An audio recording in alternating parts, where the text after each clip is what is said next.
Hi, this is Marcey Rader, your productivity lead at RaderCo.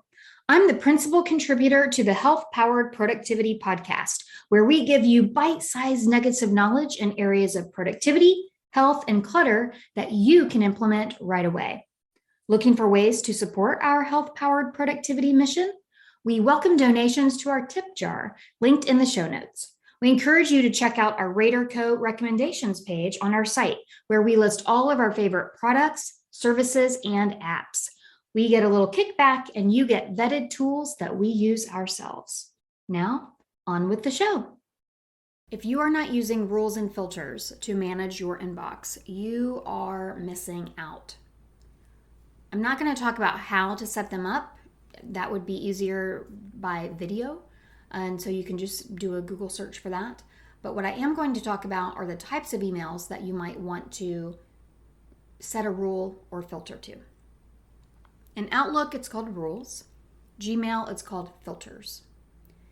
So the first type of email are the ones that you want to automatically delete.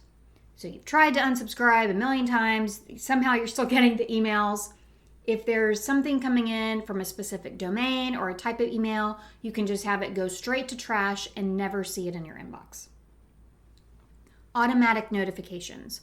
So maybe you get emails like you take a picture of a receipt and you get an email that says your receipt is processing. Well, you don't care about that email. You don't need that notification, but there isn't a way for you to unsubscribe from it. You could just automatically delete that.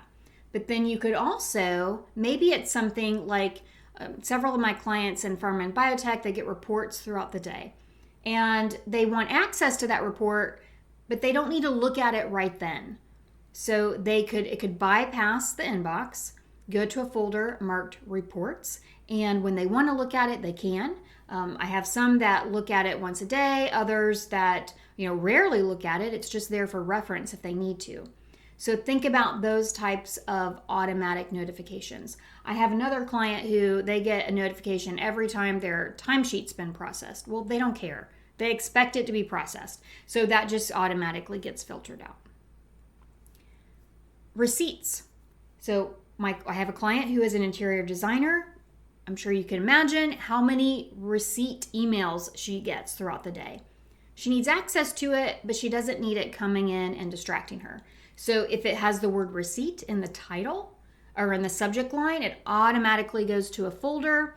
And when she wants access to it, she goes in there and looks at it.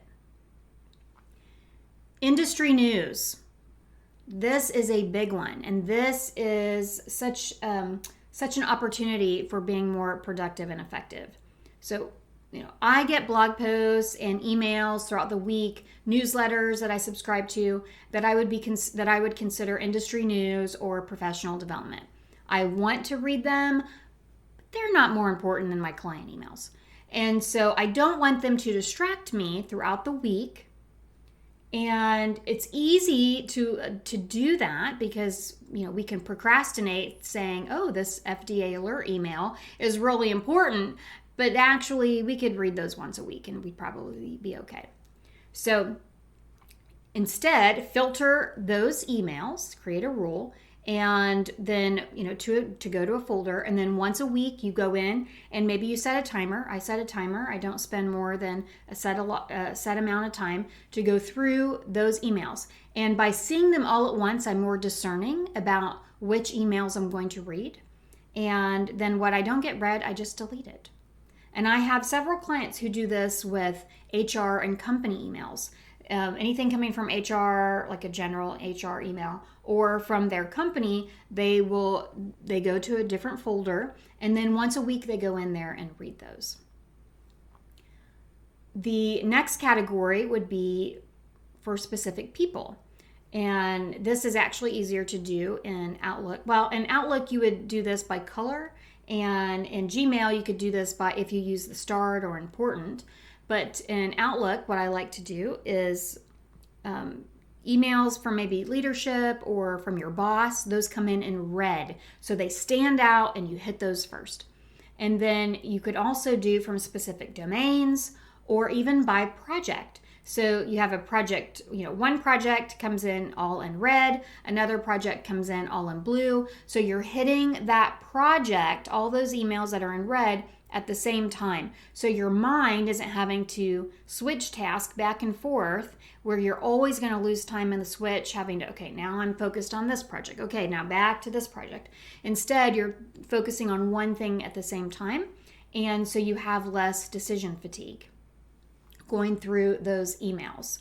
You could do it by project, you could do it by person. I would not recommend more than three colors. And then it's just too much to keep track of. And then lastly are the CC emails. So I have several people in leadership that are CC'd on everything, or just more emails than they need to be. And so if they are in the CC, then that email automatically gets forwarded. They never see it unless they want to. It gets forwarded to a folder called CC or whatever they want to call it.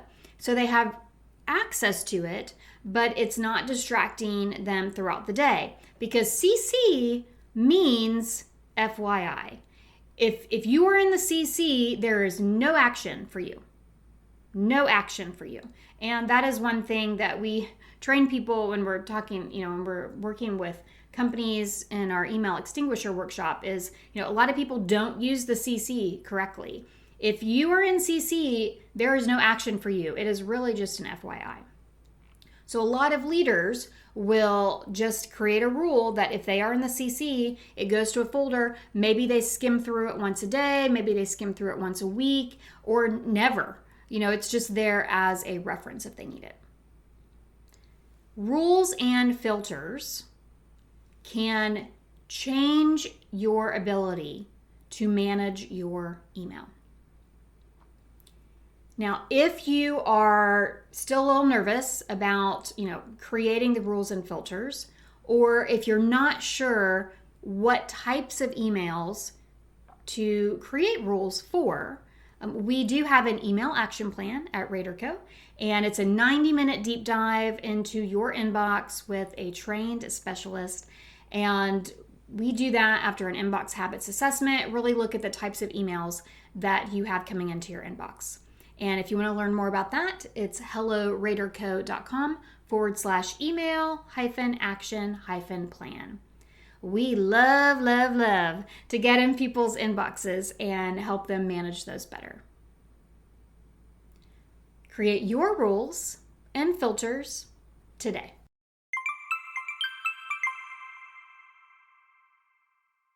Thank you for listening to the RaderCo Health-Powered Productivity Podcast. Please subscribe, leave a review, and forward this episode to at least one person you know could benefit. And can I ask a favor? If you felt this podcast was valuable, please consider supporting it by donating to our tip jar to continue giving you bite-sized nuggets of knowledge. And get your sneak peek of my latest book, Work Well, Play More, Productive, Clutter-Free, Healthy Living, One Step at a Time, with the novice behaviors from Chapter 1 that includes how to deal with all those rings, pings, and buzzes, how to declutter your digital desktop and why it's important, and how to play hide and seek with your food to help with portion control. It's waiting for you at helloraderco.com/gift.